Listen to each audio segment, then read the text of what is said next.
Assalamualaikum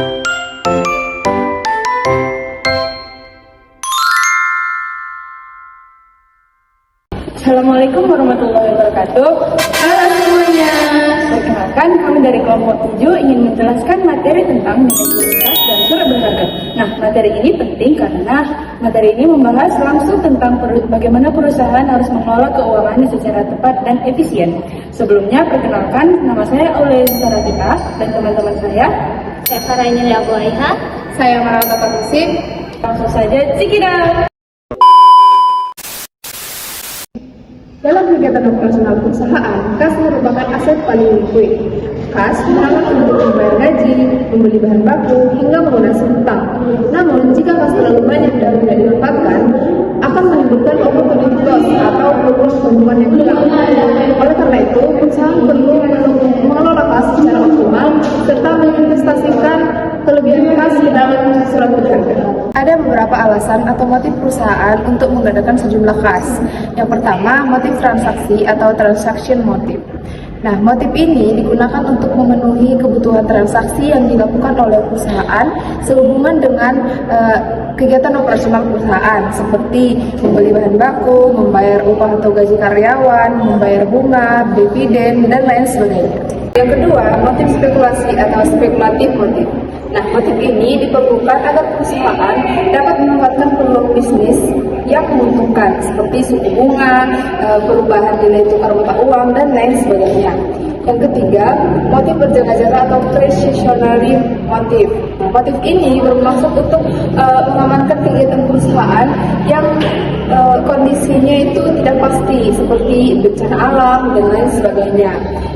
Motif yang keempat itu motif saldo kompensasi atau compensation balance motif. Nah, perusahaan memiliki saldo kas tertentu di bank dalam bentuk rekening giro sebagai kompensasi atas jasa pelayanan yang diberikan bank kepada perusahaan. Nah, pada bagian ini kita akan membahas salah satu konsep penting dalam manajemen kas, yaitu float. Dalam kegiatan perusahaan sering terjadi perbedaan antara saldo kas di buku perusahaan atau firm's book balance dengan saldo di bank atau available balance. Nah, perbedaan inilah yang dikenal dengan istilah float. Float yang mencerminkan dampak dari adanya cek perusahaan yang masih dalam proses delivery. Ada dua jenis float. Yang pertama, disbursement float, yakni ketika perusahaan sudah mencatat pengeluaran, tetapi bank belum mencatatnya. Misalnya, perusahaan memiliki saldo 100 juta di bank dan di buku. Kemudian, pada tanggal 8 Oktober, perusahaan tersebut membayar bahan baku sebesar 100 juta menggunakan cek. Nah, pada saat itu, perusahaan langsung mencatat pengeluaran di buku, sehingga saldo buku menjadi 0. Namun, di bank belum mengetahui transaksi tersebut karena cek belum dicairkan. Nah, akibatnya saldo di bank masih tetap 100 juta. Sekarang kita hitung floatnya. Ya, dengan float sama dengan saldo bank dikurangi saldo buku. Saldo bank 100 juta dikurangi saldo buku 0. Maka hasilnya 100 juta. Nah, nilai inilah yang disebut dengan disbursement float. Artinya, perusahaan merasa uang sudah keluar, tapi sebenarnya uang tersebut masih ada di bank. Jenis yang kedua yaitu collection float, yakni ketika perusahaan mencatat penerimaan, tapi bank belum mencatatnya. Misalnya, pada tanggal 20 Oktober, perusahaan itu menerima cek dari pelanggan sebesar 100 juta.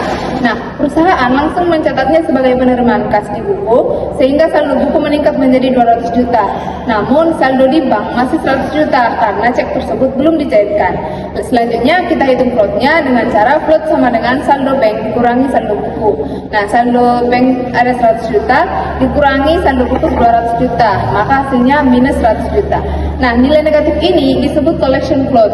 Artinya, perusahaan merasa sudah menerima uang, tetapi sebenarnya uang tersebut belum tersedia di bank. Perusahaan seharusnya lebih memperhatikan net float dan available balance lebih besar dari book balance. Karena jika manajer keuangan mengetahui cek yang ditulis, perusahaan belum dikeliringkan selama beberapa hari, manajer keuangan dapat mempertahankan saldo kas yang rendah di bank dan kemudian memungkinkan perusahaan menginvestasikan untuk menghasilkan uang yang lebih banyak. Dengan memahami float, perusahaan dapat mengelola kas dengan lebih efisien dan memanfaatkan waktu jeda transaksi untuk memperoleh keuntungan tambahan. Selanjutnya kita akan membahas teknik dan strategi manajemen kas. Perusahaan menggunakan berbagai penyelesaian keuangan dengan teknik manajemen kas untuk meminimalkan pembiayaan perusahaan dengan mengambil keputusan dari ketidaksempurnaan sistem penagihan dan pembayaran. Dalam pengelolaan kas yang baik, harus dilakukan dengan teknik dan metode yang baik pula agar terlaksana secara efektif dan efisien. Terdapat 3 strategi dasar yang dapat digunakan dalam mengelola kas, yaitu yang pertama, menunda pembayaran utang secara bijak, yang kedua, mempercepat perputaran persediaan, dan yang ketiga, mempercepat penagihan piutang. Nah, tujuannya adalah untuk mempercepat kas masuk dan mengontrol kas keluar agar tetap efisien. Selanjutnya kita akan masuk ke materi modal manajemen kas. Nah, di sini fokusnya itu tentang bagaimana perusahaan akan mengelola saldo secara optimal. Nah, masalah utama itu terletak pada trade-off. Misalnya, perusahaan mempunyai kas yang terlalu besar, maka akan muncul opportunity cost karena dana tidak diinvestasikan. Sebaliknya, kalau misalnya perusahaan mempunyai kas yang terlalu kecil, maka perusahaan tersebut akan melakukan transaksi sebanyak mungkin untuk memperbesar kasnya. Dan ini akan memunculkan trading off. Oke, kita akan membahas model yang pertama, yaitu model Baumol atau model BAT. Nah, model ini digunakan untuk menentukan saldo yang ditargetkan perusahaan, di mana saldo kas ini ditentukan berdasarkan antara 2 keseimbangan, yaitu biaya penyimpanan kas dan biaya transaksi untuk memperoleh kas tersebut. Nah, model ini cocok digunakan untuk perusahaan dengan kondisi keuangan yang stabil ataupun pasti, konsisten. Nah, model ini mirip dengan model manajemen persediaan yang biasa kita kenal dengan nama Economic Order Quantity atau EOQ. Model BAT dalam menentukan saldo kas yang optimal berdasarkan antara 2 biaya, yaitu biaya penyimpanan kas dan biaya transaksi minimal. Secara matematis, saldo kas optimal dapat dihitung dengan rumus C sama dengan akar 2 dikali T dikali F per K, di mana C adalah saldo kas optimal yang diperoleh dengan menjual surat berharga, F adalah biaya transaksi yang jumlahnya tetap setiap kali transaksi dilakukan, T adalah jumlah kas yang diperlukan selama satu periode tertentu, atau biasanya 1 tahun, K adalah biaya opportunity yang timbul karena menyimpan kas. Berdasarkan model BAT, semakin banyak jumlah kas yang dimiliki perusahaan, maka biaya penyimpanan kas akan semakin meningkat, sedangkan biaya transaksi akan semakin menurun. Hal ini terjadi karena biaya transaksi akan semakin berkurang jika frekuensi transaksi semakin kecil. Nah, dengan demikian, jika jumlah saldo kas yang dimiliki perusahaan semakin banyak, frekuensi perusahaan untuk menjual surat untuk memperoleh kas akan semakin berkurang, sehingga biaya transaksi akan semakin menurun. Sebagai contoh, misalkan perusahaan membutuhkan kas selama satu periode sebesar 18 juta, biaya setiap kali transaksi 250 perak, dan suku bunga yang relevan adalah 10%. Berdasarkan informasi tersebut, maka jumlah kas yang optimal adalah bisa kita hitung dengan rumus yang tadi, yaitu C sama dengan akar 2 dikali 250 dikali 18 juta per 0,10 sama dengan 300.000. Nah, setelah kita menghitung C sebagai jumlah kas optimal yang transfer, besarnya saldo kas rata-rata selama periode adalah saldo kas rata-rata sama dengan C dibagi 2, sama dengan 300 dibagi 2, sama dengan 150. Kemudian untuk frekuensi transaksi atau transfer yang harus dilakukan dalam 1 tahun adalah frekuensi transaksi sama dengan T dibagi C. T-nya 18 juta, sedangkan C-nya adalah 300.000. Maka 18 juta dibagi 300.000 sama dengan 60 kali. Nah, kemudian total biaya untuk mempertahankan saldo kas dalam 1 tahun adalah total biaya sama dengan F T dibagi C plus K dalam kurung C dibagi 2 sama dengan 250 dikali 60 ditambah 0,10 dikali 150, hasilnya 30.000. Tetapi model Baumol memiliki keterbatasan. Asumsi arus kas yang stabil pasti jarang terjadi di dalam praktik. Oleh karena itu, model ini kurang relevan untuk kondisi yang fluktuatif. Maka ada alternatif lain yang dapat digunakan, yaitu model Miller-Orr. Dalam model ini, perusahaan tidak menetapkan satu titik kas optimal, tetapi dalam 3 batas kendali, yaitu yang pertama batas bawah, batas atas, dan return point atau titik kembali. Nah, mekanismenya itu seperti jika saldo kas mencapai batas atas, perusahaan akan membeli surat berharga agar kas turun kembali ke titik return point. Nah, sebaliknya jika saldo kas turun hingga batas bawah, perusahaan akan menjual surat berharga untuk menaikkan kas kembali ke titik tersebut. Penentuan batas ini mempertimbangkan beberapa variabel seperti variabel arus kas harian, biaya transaksi, dan tingkat bunga. Hubungan yang penting dalam model ini adalah bahwa batas atas biasanya merupakan kelipatan dari return point yang mencerminkan jarak toleransi fluktuasi kas. Dengan demikian, model Miller-Orr lebih fleksibel dan lebih sesuai digunakan dalam kondisi ketidakpastian arus kas. Adapun rumus dari model Miller-Orr adalah Z sama dengan buka kurung 3 kali B kali sigma kuadrat dibagi 4 kali I tutup kurung pangkat 1/3. Kemudian disederhanakan lagi menjadi Z sama dengan akar pangkat 3 dari 3 kali B kali sigma kuadrat dibagi 4 kali I. Adapun pengertian dari simbol-simbol yang ada di rumus bisa dilihat di dalam video ini. Oke, kita masuk ke contoh. Misalnya sigma kuadratnya itu adalah 800 perak, B-nya itu 25 perak, I-nya itu 20% per tahun atau 20% per 360 hari. Jadi Z sama dengan 3 dikali 25 perak dikali 800 perak dibagi 4 dikali 20% per 360 tutup kurung pangkat 1/3 sama dengan hasilnya adalah 299,99 perak dan dibulatkan menjadi 300 perak. Jadi untuk upper limitnya atau sama dengan H itu 3Z sama dengan 3 dikali 300 perak sama dengan 900 perak. Sedangkan return point-nya itu sama dengan Z yaitu 300 perak dan lower limitnya itu adalah 0 perak. Jika ditampilkan dalam bentuk grafik, maka akan terlihat seperti ini. Jadi, kalau saldo kas mendekati batas atas, maka perusahaan harus membeli surat berharga sejumlah upper limit dikurang return point, yaitu 900 perak dikurang 300 perak, sama dengan 600 perak.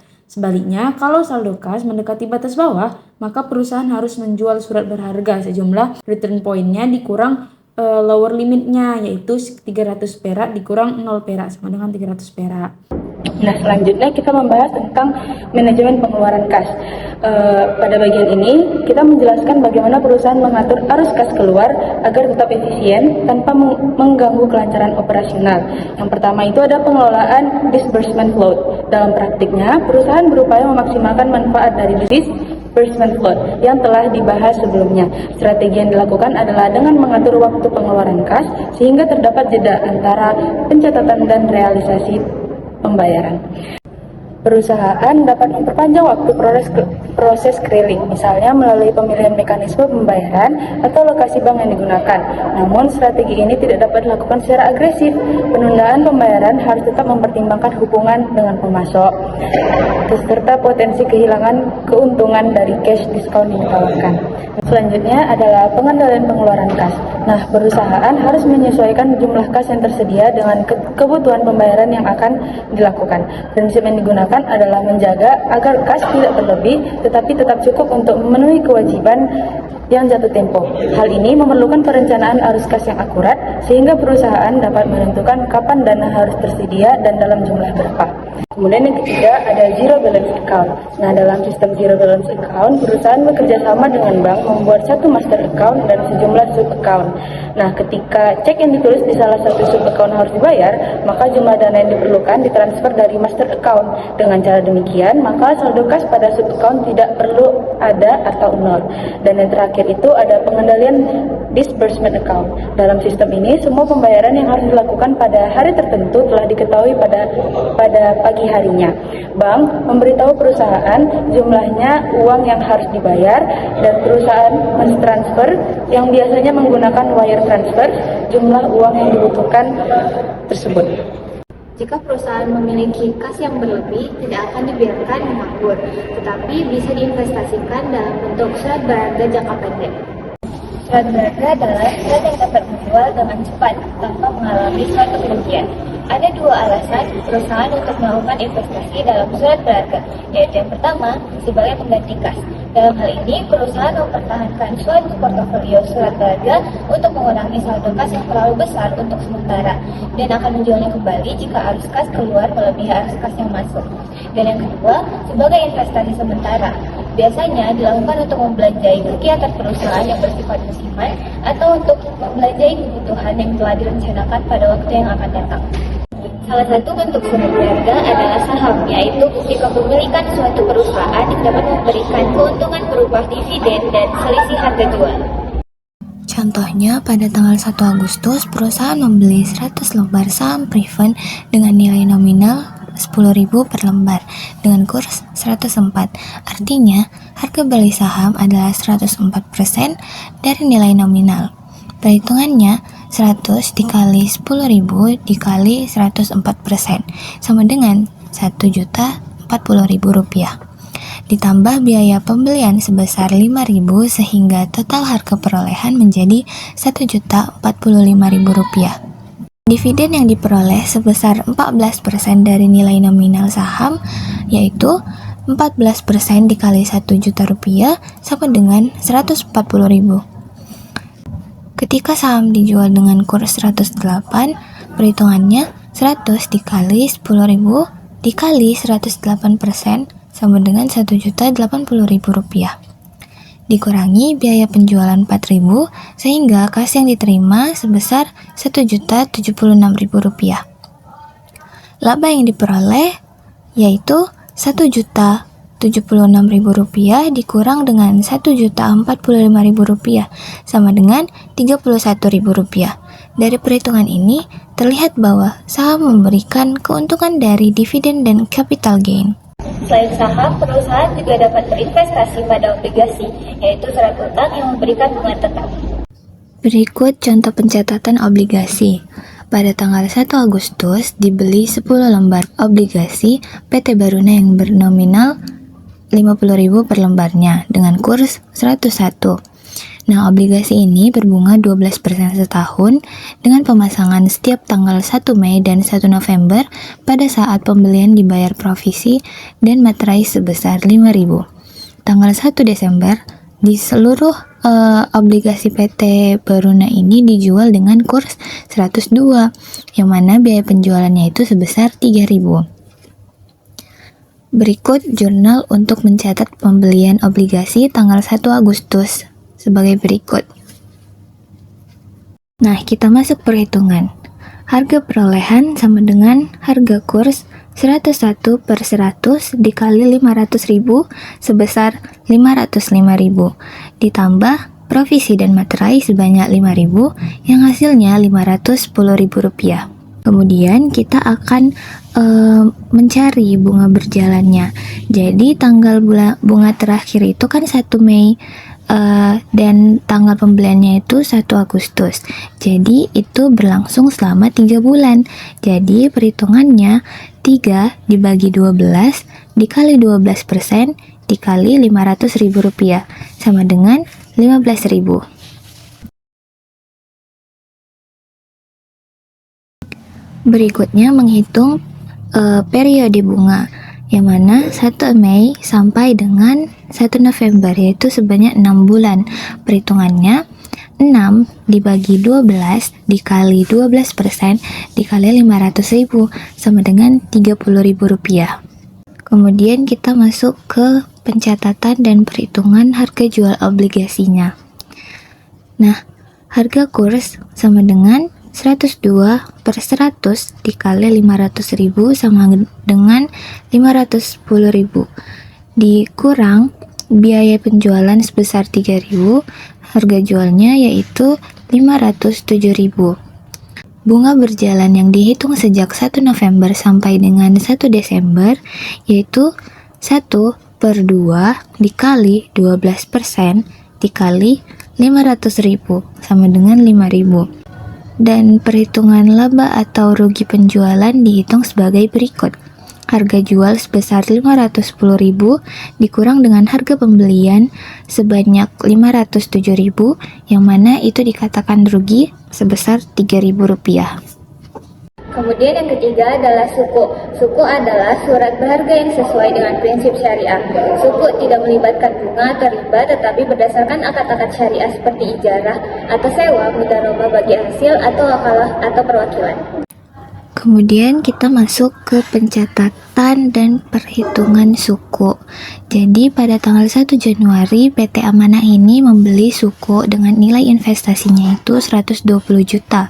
Yang mana suku tersebut ini memberikan imbal hasilnya itu 9% per tahunnya dan akan jatuh tempo dalam 1 tahun. Jadi di sini kita nyari imbal hasil yang diterima dan buat jurnal saat pembelian, penerimaan imbal hasil, dan saat jatuh tempo.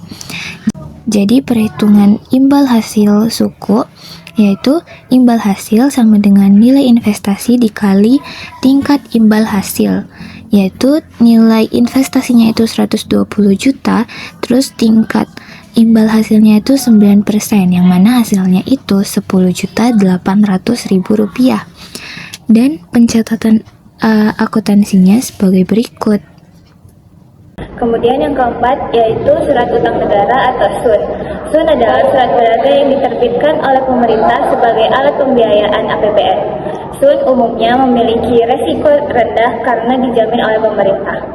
Berikutnya kita masuk ke penghitungan dan pencatatan surat utang negara.